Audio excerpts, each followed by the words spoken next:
الرجيم بسم الله الرحمن الرحيم الحمد لله رب العالمين والصلاة والسلام على خير خلقه وخاتم الأنبياء والمرسلين محمد صلى الله عليه وآله وسلم اللهم صل على محمد ولا حول ولا قوة إلا بالله العلي العظيم أعوذ بالله من الشيطان اللعين الرجيم بسم الله الرحمن الرحيم والشمس وزهاها والقمر إذا تلاها والنهار إذا جلاها والليل إذا يغشاها والسماء وما بناها والأرض وما تهاها ونفس وما سواها فالهمها فجورها وتقواها قد أفلح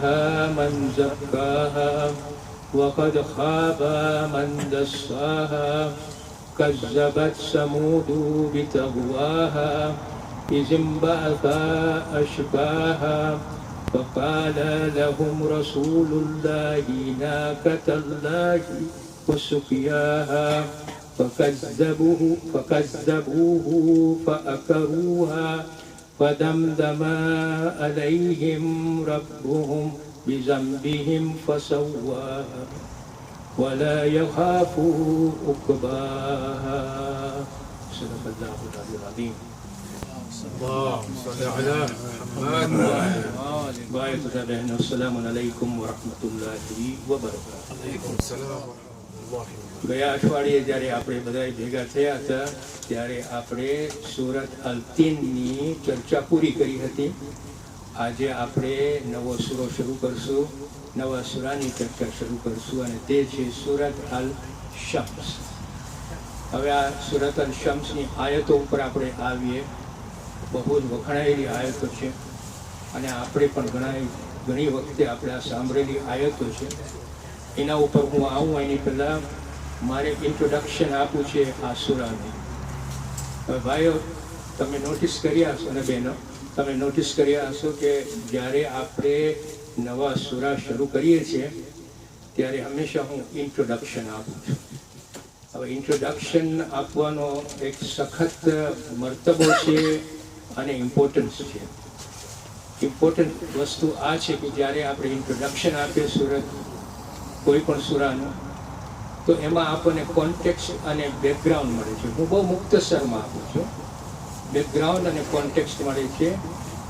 એમાં આપણા માટે ફાયદો આ છે કે આપણને જ્યારે કોન્ટેક્સ્ટ અને બેકગ્રાઉન્ડ સૂરાનું મળે તો વી મેક ઇટ રિલેટેબલ. આપણે એ સૂરાની સાથે સંબંધો બાંધી શકીએ છીએ. એ ઉપરાંત આપણી સમજણી પણ વધારે થાય છે. એટલું જ નહીં પણ તમારા માટે I am sure of that, because I find it interesting as well કે ઇન્ટ્રોડક્શનમાં આપણને ઘણું જાણવાનું મળે છે.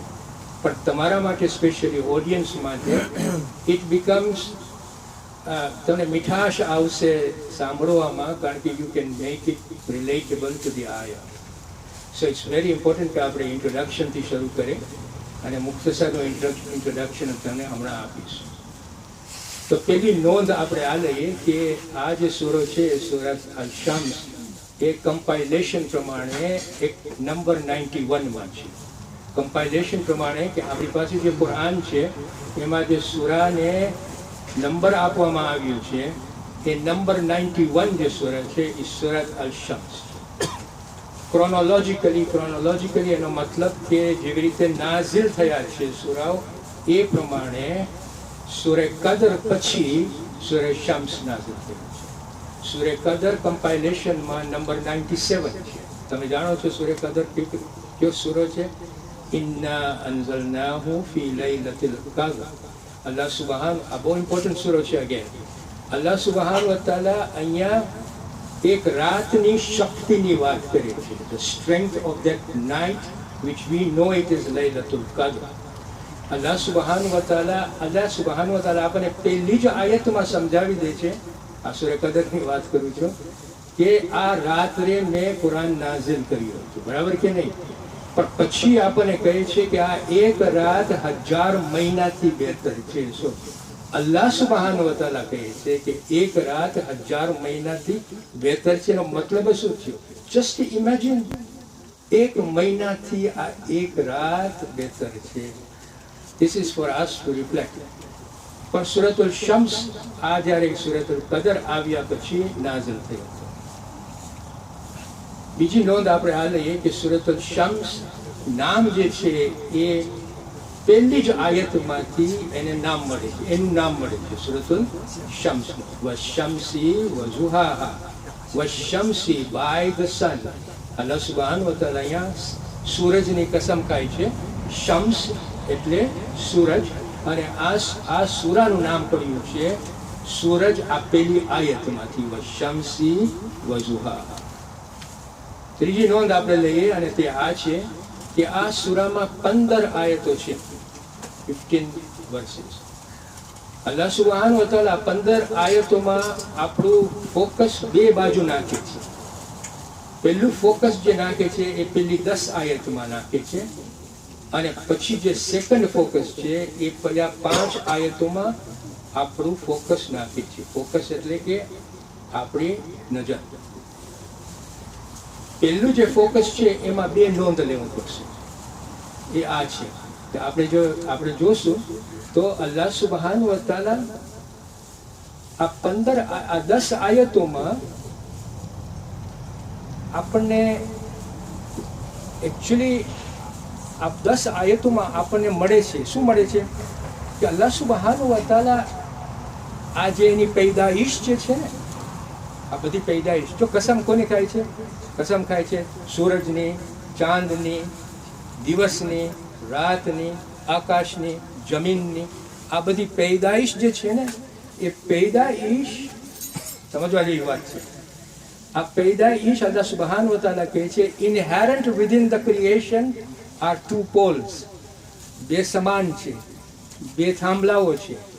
એક છે ફિઝિકલ, કે તમે આ બધું જુઓ છો, બારે છે, આ એક પોલ છે.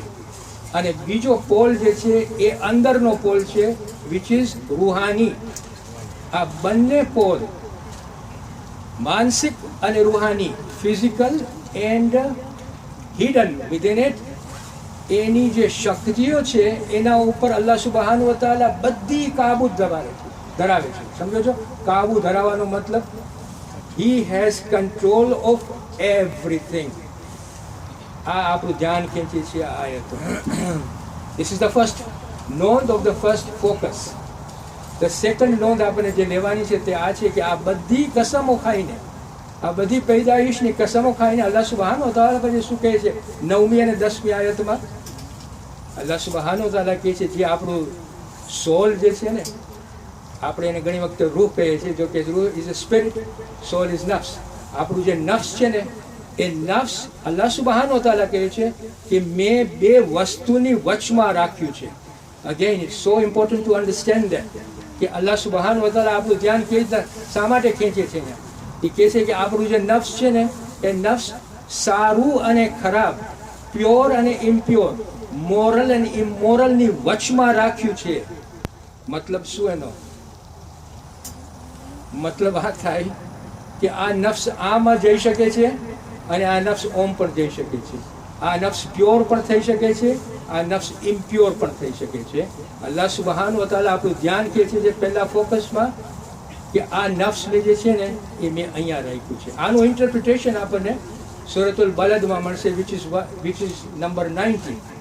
અલ્લાહ સુબ્હાનહુ વ તઆલા ચેપ્ટર 19 વર્સ 7 થી 10મી આયતોમાં આપણને કહે છે શું તમે એમ જાણો છો કે તમને કોઈ જોતા નથી? જો કે આ શબ્દો યુઝ કરે છે. શું તમે એમ ધારો છો કે તમને કોઈ જોતા નથી? તમને બે આંખો બનાવી, મેં તમને જીભ અને બે હોઠ આપ્યા, અને પછી જો શું કહે છે કે મેં તમને બે રસ્તાઓ બતાડ્યા, એક છે સારો રસ્તો અને એક છે ખરાબ રસ્તો. આ જે આયત નંબર 9 અને 10 જે છે એ આપણું નજર દોરવે છે કે જે સોલ જે છે ને એ soul is placed between good and bad. It's up to us how we tackle that particular નફ્સ ઓફ ours. સમજ પડી?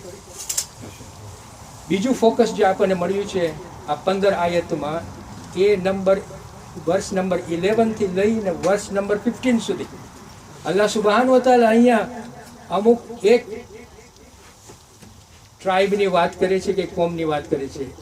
થામૂદ લોકોની વાત કરી છે. થામૂદ એક લોકો હતા કે જ્યારે પૈગંબરો એ લોકોની પાસે આવ્યા ત્યારે પૈગંબરોને એ લોકો રિજેક્ટ કરી અને ખરાબ વસ્તુઓ અપનાવ્યા, જેના થકી એ લોકો ઉપર તકલીફો અને મુસીબતો આવી.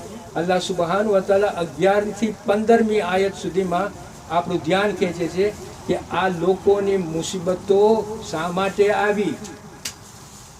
આ જે થામૂદ લોકોનું જે વર્ણન છે, જે ડિસ્ક્રિપ્શન છે, એ આપણને સૂરત અલ કમરમાં મળશે, સૂરત અલ આરાફમાં મળશે, સૂરત હૂદમાં મળશે અને આપણને અહીંયા પણ મળે છે. અને જ્યારે આપણે 11મી થી 15મી આયત જ્યારે આપણે ડિસ્કસ કરશું ત્યારે આપણે આ હિસ્ટ્રી સરખી રીતે એને આપણે કનેક્ટ કરશું અને એમાંથી આપણને જાણવા મળશે કે અલ્લાહ સુબહાન વ તઆલા આપણું ધ્યાન ક્યાં ખેંચવા માંગે છે. આ મુખ્તસરનું હું તમને ઇન્ટ્રોડક્શન આપું છું. હવે આપણે જરાક આગળ વધીએ. પહેલી જે આયતો છે ને, પહેલી 10 આયતો આપણે જોશું, અથવા પહેલી 8 આયતો જો. વશમસી વ ઝુહાહા, કોની કસમ ખાય છે? સૂરજ. બરાબર કે નહીં? વલ કમરી ઇઝા તલાહા, કોની કસમ ખાય છે? ચાંદ. વન નહારી ઇઝા જલ્લાહા, કોની કસમ ખાય છે? દિવસ. વલ લૈલી ઇઝા યગશાહા, કોની કસમ ખાય છે? રાત્રિ. વસ્સમાઈ વમા બનાહા, આકાશ. વલ અરઝી વમા તહાહા, કોની? જમીન. વન નફ્સી વમા સવ્વાહા, કોની કસમ ખાય છે? નફ્સ. તમે જોશો તો અહીંયા અલ્લાહ સુબહાન વ તઆલા કસમ ખાય છે અને અમુક વસ્તુની કસમ ખાય છે. બરાબર કે નહીં? સવાલ એક ઊભો થાય છે કે કેમ કસમ ખાય છે અને પછી એક વસ્તુની કસમ ખાય છે? સૂરજની કસમ ખાય છે, સૂરજની કસમ ખાય છે, ચાંદની કસમ ખાય છે, દિવસની કસમ ખાય છે, રાતની કસમ ખાય છે. અને જે વસ્તુની કસમ ખાય છે ને એમાં ઘણી હિકમતો અંદર છે અને આપણા માટે રિફ્લેક્શન છે કે આપણે બેસીને વિચાર કરીએ કે અલ્લાહ સુબહાન વ તઆલા એની આ પૈદાઈશની શા માટે કસમ. આપણને અલ્લાહે જ્યાં ઇન્ટેલિજન્સ આપ્યું છે કે હવે તમે વિચાર તો કરો. એટલે આપણું ધ્યાન કહે છે કે જો આ પૈદાઈશ જે છે એ મેં કોના માટે બનાવી, મેં તને અકલ આપી છે એટલીસ્ટ તું સમજ તો ખરી કે મેં આ પૈદાઈશ શા માટે કરી. Why not just that you just use his પૈદાઈશ. તમે એની ખાલી પૈદાઈશને વાપરતા જાઓ અને તમને ખ્યાલ પણ ના આવે કે આ પેદા કરવા વાળો છે એ મને પેદા કર્યો છે અને આ બધાને પેદાઈશ શા માટે લઈ આવ્યો છે. આગળ આવશું. That's the first thing. Secondly જે આપણને અત્યારે વિચાર કરવાનું છે તે આ છે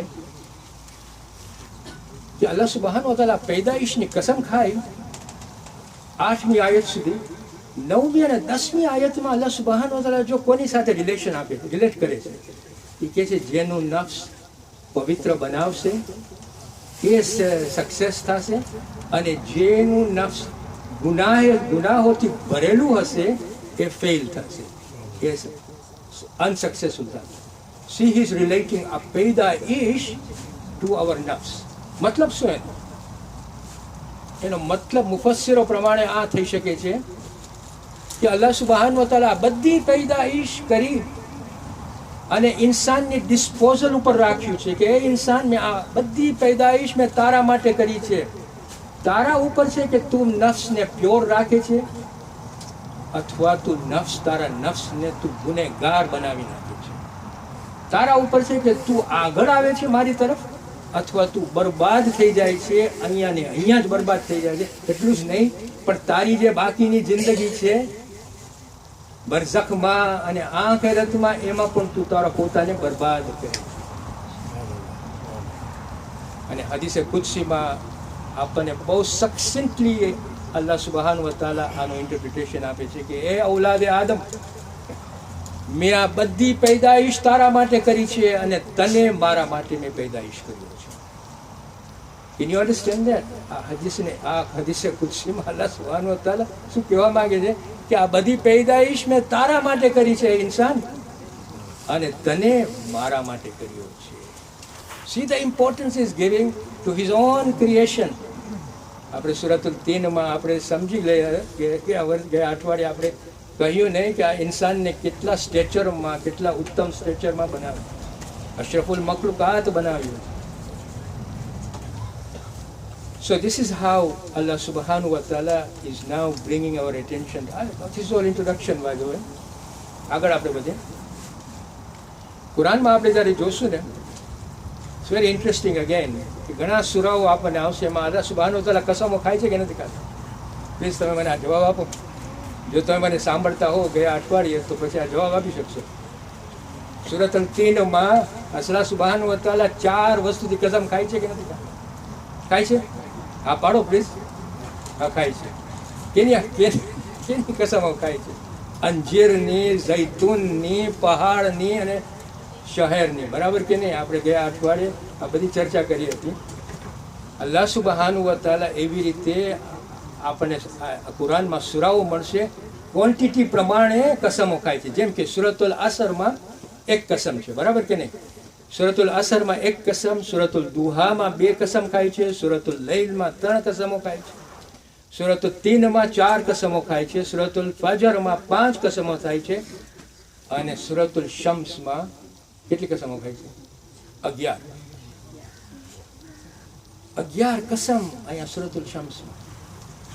અને તમે જોશો તો 11 કસમની ડાયરેક્શન જે છે ને એ 9મી આયત ઉપર છે. કદ અફલહા મન ઝક્કા, કે જે પોતાનું નફ્સ સારું કર્યું, એ પવિત્ર થયો, એ સક્સેસફુલ થયો. he has attained a level of success. 11 કસમ ખાઈને પછી આપણું ધ્યાન ખેંચ્યું છે કે તમારી નફ્સ જે છે ને એ જે પવિત્ર બનાવ્યો એ સક્સેસફુલ થયો. મતલબ એનો શું? મતલબ એનો ટૂંકમાં કહું છું કે આ બહુ મોટા ફિલોસોફિકલ વાત છે, મારી પાસે ટાઈમ નથી અહીંયા કે આપણે અંદર ખાને જઈએ, પણ આટલું હું તમને સમજાવી શકું કે આપણી જિંદગી જે છે ને, આપણી જે જિંદગી છે એ કોના ઉપર ડિપેન્ડ થાય છે? How well we have made our નફ્સ. That's all. That's the meaning of it. 11 કસમ ખાઈને આપણું ધ્યાન ખેંચે છે. તમારું જો નફ્સ ઇમ્પ્યોર હોય ને તમે સારા કામો કરતા હો, તમારું નફ્સ ઇમ્પ્યોર હોય ને તમે નમાઝ પડતા હો, તમારું નફ્સ ઇમ્પ્યોર હોય ને તમે સારા અમાલો કરતા હો, સારી વસ્તુઓ બનાવતા હોય, સારી માણસો સાથે સારી વાતો કરતા હો, પણ જો તમારું નફ્સ ખરાબ હોય, સિન્સિયર ન હોય, સક્સેસફુલ નથી. That's the meaning of this. 11 કસમ ખાઈને આપણી ધ્યાન ખેંચી છે. કદ અફલહા મન ઝક્કા. આ જ્યારે આપણે સૂરતુલ શમ્સ સાંભળીએ છીએ, how many of you get inspired by it? હાથ ઊંચો કરો. કોઈ નહીં? All of you get inspired by it. Am I right or wrong? કે કેવી રીતે આગળ ને આગળ જે પડવાવાળો છે એ કેવી રીતે આપણને આગળ ને આગળ આ કસમો લઈ જાય છે. એ જ્યારે પડે છે ત્યારે વી ગેટ ઇન્સ્પાયર્ડ. અલ્લાહ સુબ્હાનહુ વ તઆલા કેવા શું માગે છે કે ખાલી આ સૂરાથી જ હું તમારા નફ્સને ઇન્સ્પાયર કરું છું કે જેથી કરીને તમે તમારું નફ્સ મુતમઇન્ના બનાવીને મારી સામે આવે. આપણી પાસે બધા પાસે આ કાબિલિયત છે કે આપણે આપણો નફ્સ મુતમઇન્ના બનાવીને એની પાસે આવીએ. અલ્લાહ સુબ્હાનહુ વ તઆલા અહીંયા 11 કસમ ખાઈને આપણને એ જ તરફ આપણી નજર દોરાવે છે કે તમે મુતમઇન્ના બને મારી પાસે. નેક્સ્ટ વીક આપણે ઇન્શાઅલ્લાહ નંબર 1 થી આપણે શરૂ કરશું. એમાં થોડું ઘણું જે સમજવાનું છે સમજશું. નંબર 2 વર્ષ ઉપર આવશું, નંબર 3 ઉપર આવશું. એમ કરીને આપણે આ એ સૂરા દુઆ કરી અલ્લાહ સુબ્હાનહુ વ તઆલા પાસે કે આપણે અંદર જઈએ એની પહેલા સૂરો પતાવી અને પછી આપણને લઈ લે. હું માંગતો નથી પણ દુઆ કરું છું કે આપણને હેલ્ધી રાખીએ ને તમે બધા આવીને આપણે આ સૂરો પતાવે સાથે. અસ્સલામુ અલૈકુમ વરહમતુલ્લાહિ વબરકાતુહુ.